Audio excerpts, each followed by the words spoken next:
Kom ons begin deur te bid. Here, dankie vir 'n week waarin ons saam kon kom.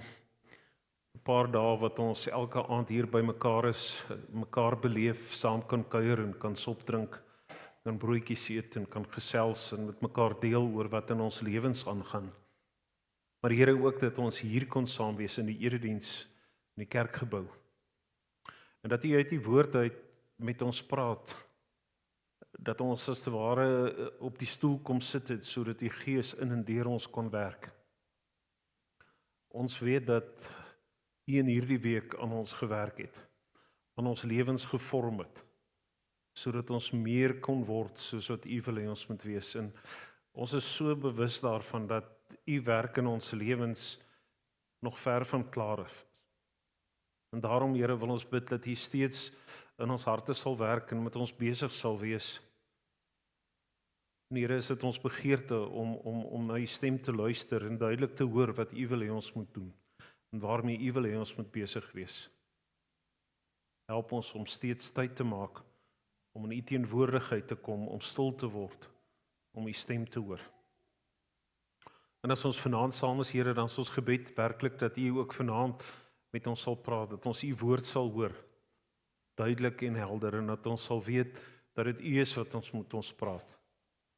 Die stem so helder na ons sal kom, dat ons as te ware amper sal skrik, wanneer ons hoor maar wat U vir ons sê en waarmee U besig is. Dankie vir ons saam wees, seën dit, Here, ons bid dit in Jesus naam. Amen. Terwyl ons so bly sit, kom ons sing lied 433. Ons sing die 4 verse vanaand, en so wanneer ons elke vers sing, dan dink ons as te ware terug aan die 4 aande van Sondag aand af en waarmee ons elke aand besig is. Kom ons sing die 4 verse saam.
Ek wil sommer net herhaal weer by vers 4, ons woorde daar, U Skeppergees kom by ons bly, by ons te bly. Dring ons om ons aan God te wy. Vanaand so 'n bietjie Romeine 12, oor hierdie om ons aan God te wy. Leer U ons, en hoor hierdie wonderlike woorde, om met hoop te sug, ons oë op ons Heer te rig. Ons oë op ons Heer te rig. Nou ek het so 'n bietjie sommer sit en dink en gaan lees weer 'n slag oor sug. En ek wonder wanneer laas het jy gesug? Jy weet sommer. Maar wat gebeur in jou lyf wanneer jy sug? Pieter Hoek kom na die tyd vanmôre toe ek dieselfde oor praat en sê, sug is die asemhaling van die siel. Dikwels in die lewe is daar momente waar ons besig is om te sug. Ons sug wanneer ons sien wat rondom ons gebeur. Dikwels sug ons wanneer jy in die hospitaal is en jy mense sien wat siek is.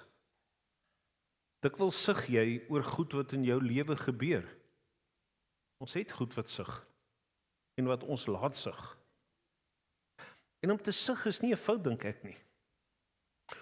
Om te sug, wil ek amper sê, is om iewers dit wat in jou wêreld, in jou lewe en in gebeure is vir die Here te kom gee op 'n manier sonder woorde. Want die Bybel leer ons hoe die Gees ons hoor ook. Ons sug hoor.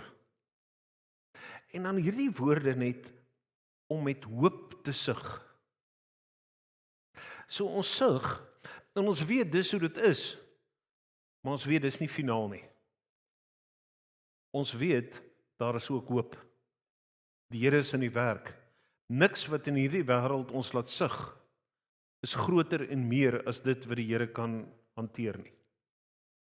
So hierdie woorde vanaand om met hoop te sug en dat die Heilige Gees jou sug hoor, waaroor jy dan ook al sou sug. Ons teksgedeelte Romeine hoofstuk 12. Romeine hoofstuk 12 lees ek vir ons vanaf vers 1. Broers, op grond van die barmhartigheid van God, roep ek julle dus nou op om julle liggame beskikbaar te stel as 'n offer wat lewend en heilig is vir God, aanneemlik.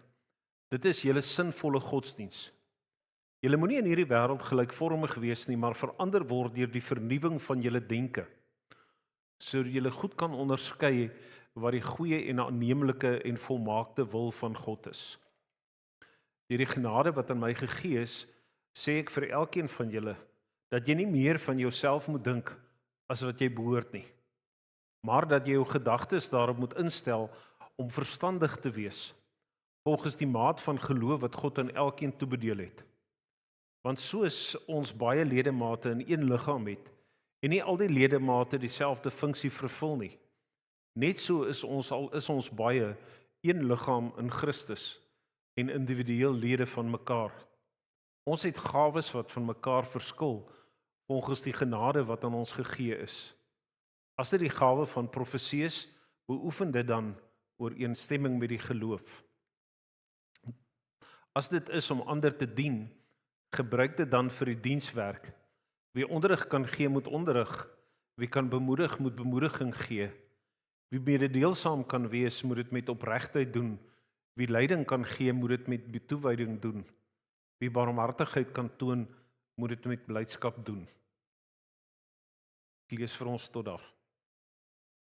Nou, wanneer ek en jy oor hierdie gedeelte dink, dan dink ons oor ons lewe en die hele ding oor hierdie toewyding aan die Here.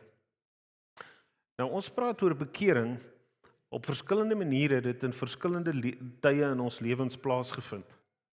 As ek daaroor sou dink, sou ek oor Mooi Genoeg Kampterrein in Bloemfontein dink en in Cabin-Y dink en is 'n kamer wat daar onder die verhoog was en wat daar gebeur het en hoe die Here in my lewe gewerk het. En elkeen van ons kan terugdink in ons lewens iewers na 'n tyd, 'n plek, kan jy dalk ook onthou, toe die Here spesifiek in jou en my lewe aan die werk was en wat ons as te ware by daardie punt gekom het dat ons kan sê ons het ons lewens vir die Here gegee. Deur 'n gebed, deur 'n skuldbelydenis en dat ons daar begin het om as kinders van die Here te leef en te doen wat hy van ons vra. Nou, dit is wat ons sou noem eenmalige bekering.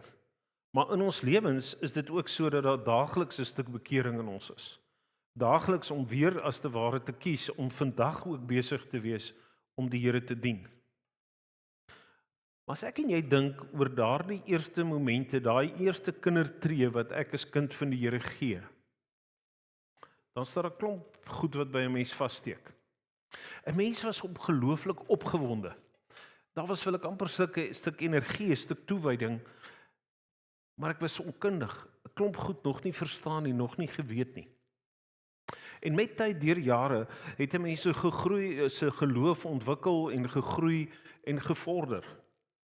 Het jy meer en meer verstaan hoe die Here werk en waarmee hy besig is in my en jou lewe. Maar die belangrike ding is dat ek en jy, soos ek net nou in die gebed ook sê, dat die Here nie klaar is met een van ons nie. Sy werk in nie een van ons se lewens is voltooi nie. En ons lied het dan hierdie woorde om te sê, om jou aan God toe te wy. Die tweede reeltjie wat sê, dring ons om ons aan God te wy. Nou Romeine 12 se woorde is dan so 'n sleutelwoorde, wil ek amper sê, om te gebruik. Met hierdie woorde van gee julleself as lewendige en heilige offers wat vir God aanneemlik is. Nou, as jy dit mooi hoor, nê, dis nie om te sê dat die Bybel hier kom en vra dat jy vir die Here sal sterf nie. Maar dis eintlik dat hy vra, sal jy vir my lewe? Om te lewe op 'n spesifieke manier. Die heilige offer is 'n offer wat vir God aanneemlik is. So in die Ou Testament was dit hierdie ding dat om 'n sonde te versoen, om versoening tussen God en mens te bewerk, is daar 'n offer gebring en hierdie offer moes gewoonlik 'n volmaakte offer wees. Dit moes nou nie 'n gebreklike dier of iets wees nie, sodat daar versoening kom tussen God en mens. Hierdie stuk offer. En ek en jy wil dan moet sê dat ons as te ware ons lewens soos met 'n offer, ons totale lewe vir die Here gee. En sê, Here, hier is dit in u hande, doen daarmee soos wat u goed wil en soos wat u dink. Nou dis nog 'n maklike ding dalk om in jou gedagtes te hê en te sê, Here, doen dit in my lewe. Maar om dit uit te voer, om elke dag daarmee besig te wees, is nie altyd so maklik nie. Tussenin is ons nog besig om te sug. En in ons lewens is ons dikwels tussen hierdie om te sug en soos Filippense sou praat om met blydskap te lewe. In ons lewe is dit nooit net dat dit met ons altyd goed gaan en voorspoedig gaan nie. Daar kom ook moeilike tye. Dis ook so dat met gelowige mense, met kinders van die Here, ons ook dikwels swaar kry, moeilike dinge oor ons pad kom. Daar's geen waarborg daaraan as jy kind van die Here is, dat dit altyd met jou net sal goed gaan nie. Maar ons weet dat God dit ook gebruik, ten goeie gebruik, dikwels vorm in ons lewens. En as ek en jy sou terugdink in ons eie lewens, dan sal ons dikwels onthou dat die tye wanneer ons geestelik die meeste gegroei het, was nie die tye wat dit met ons goed gegaan het en voorspoedig was noodwendig nie, maar dit was dikwels tye wat ons swaar gekry het, wat dinge nie so maklik gebeur het nie, en nie so maklik was nie. Nou kom ons teksvers en sê, gee jouself as lewendige, heilige offer. Heilig beteken mos nou eenkant afgesonder vir God, op 'n spesifieke manier te sê, ek is daar, ek wil my tot beskikking van die Here stel. Ons doen dit, maar nie soos ons moet nie. Nou terug net na die verhoudingsstories toe. Ek en my vrou het mekaar op nagdiens ontmoet by die hospitaal, by Universitas Hospitaal. Ek het nagdiens gewerk, sy was die eerste jaar verpleegkundige student, en wat doen jy nou as jy etenstyd in die middel van die nag het, jy gaan kuier maar vir die toelatingsbeampte. En dis toe nou waar ons mekaar ontmoet het. My klasmaats was verheug, want hulle wou ons advertensie in die koerant sit om vir my vrou te soek. Die advertensie sou wees, wil jy jonk word, skakel. Wat ons nou net sekere ouens sal wees wat skakel, né? So, ons het mekaar daar ontmoet. En 'n jaar of wat later, 'n paar jaar later is ons getroud en die eerste gemeente is Hartskroon gemeente. Nou trek ek uit 'n eenmans woonstel uit. Trek ek nou hier in 'n 4 slaapkamer pastorie in. 'n Massiewe plek. Kyk, hier in die 70 jare was die manier mos toe daar tekort aan dominees was om 'n dominee te kry is, jy bou 'n massiewe pastorie, 'n fancy plek, dat die dominee moet die beroep aanvaar. Toe daar sê ding ontstaan van die dominee bid nog, maar die vrou pak al, want sy het die huis gesien. So, julle hoor, toe trek ek daarin, maar met my bietjie goed. Ek het net in die hoofslaapkamer die badkamer daarom gebruik, en so 'n stukkie van die kombuis in die studeerkamer. Die res van die huis het eintlik leeg gestaan. 'n jaar later is ek getroud. Toe het ouma en oupa ook 'n paar meubelstukkies en Hesta se meubelstukkies het ook in die huis gekom. En so met tyd het mense my jammer gekry en meubels geleen, want hierdie leerpastorie het nie vir hulle goed gelyk nie. So op 'n stadium het ek getel, dis al 13 verskillende mense se meubels in my huis. Toe raak die huis nou al mooi vol. En toe in die proses het die kinders ook nog gekom en die huis het nog voller geword. En die dag toe ons trek, dis die meubellorry wat 'n wa lorry en 'n wa is amper te klein om die trek te ry. Vra my vrou, praat die waarheid. Hoekom vertel ek die storie?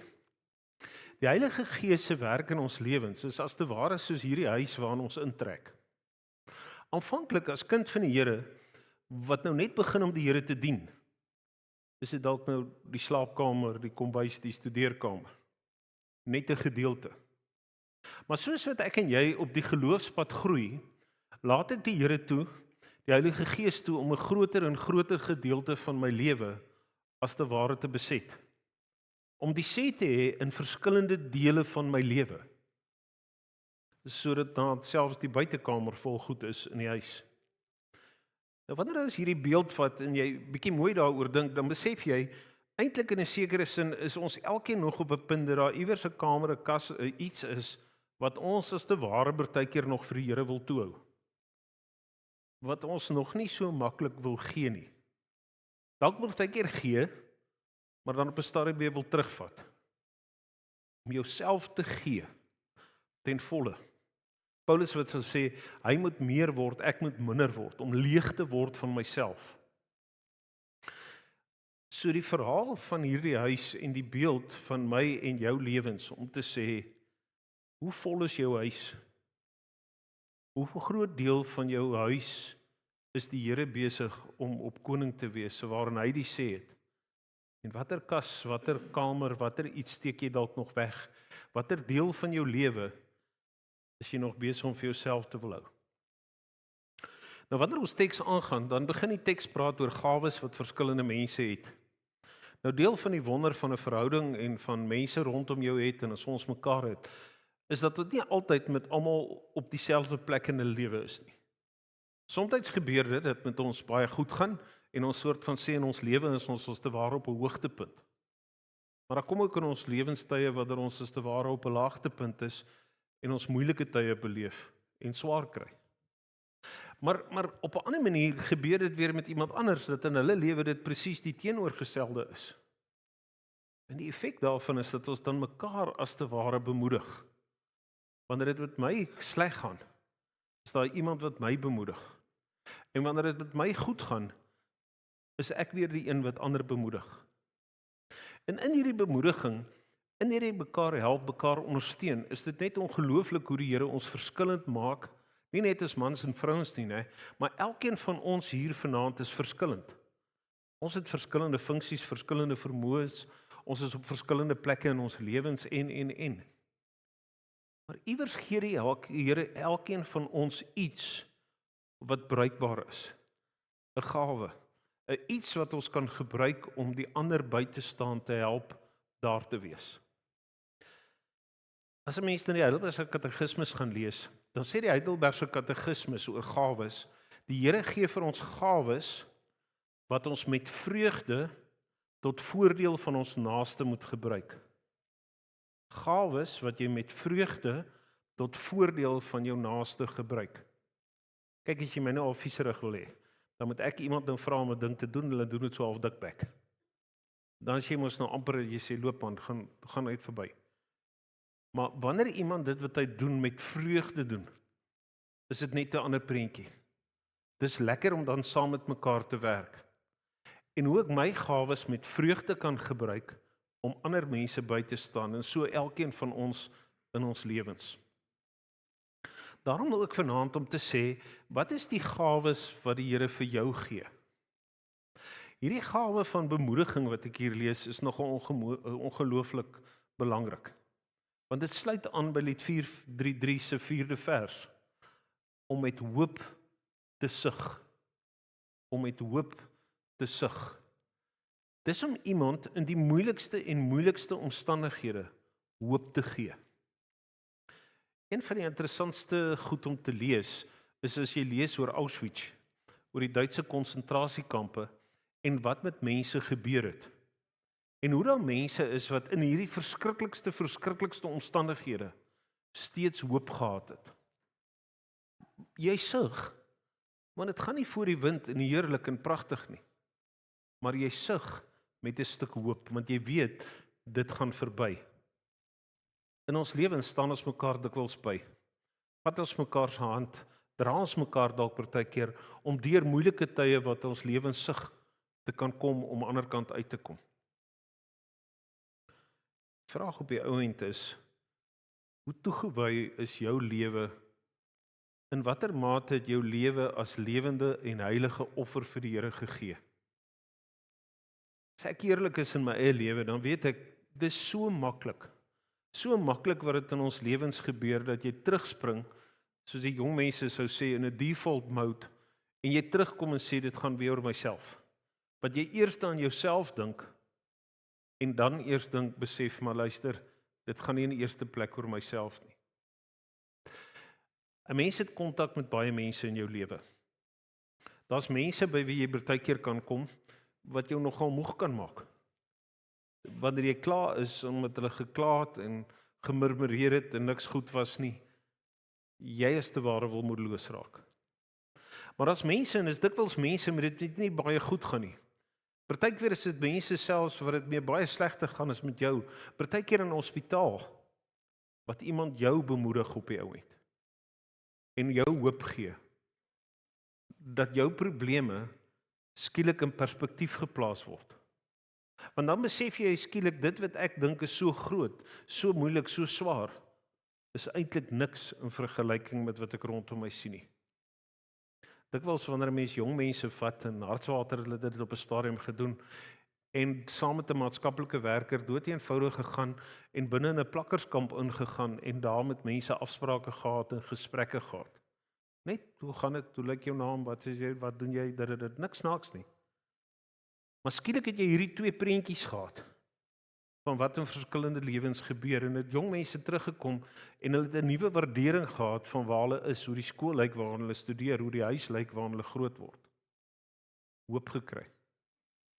As mense se pad met jou kruis, is hulle wanneer hulle daarna of weggaan, wanneer hulle uit mekaar uitgaan op 'n beter plek, op 'n plek dat hulle as te ware voel, hulle is bemoedig, kan voel, maar nou het ek as te ware hoop.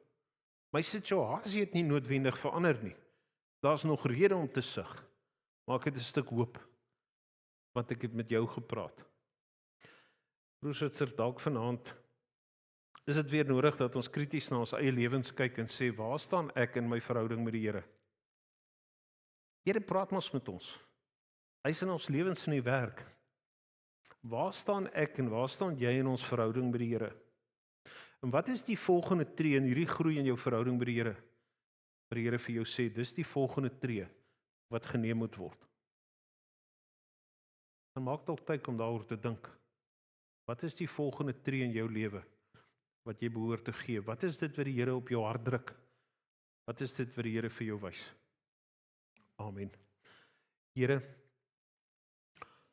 wanneer ons met die woord besig is, dan is jy altyd besig om as te ware u vinger op 'n senuweepunt te sit. U raak ons aan. En wat mense woorde is maar gebrekkig, maar dit wat u in ons harte kom plaas en dit wat u vir ons kom sê, en hoe u in ons gedagtes en in ons gemoed werk, Here, dan weet ons, dis u wat ons aanraak. Dis u wat ons lewens in 'n rigting stuur. Dis u wat vir ons wys wat is die volgende tree wat u in ons lewens en ons groeiproses wil neem. Help ons, Here, om altyd op u te fokus.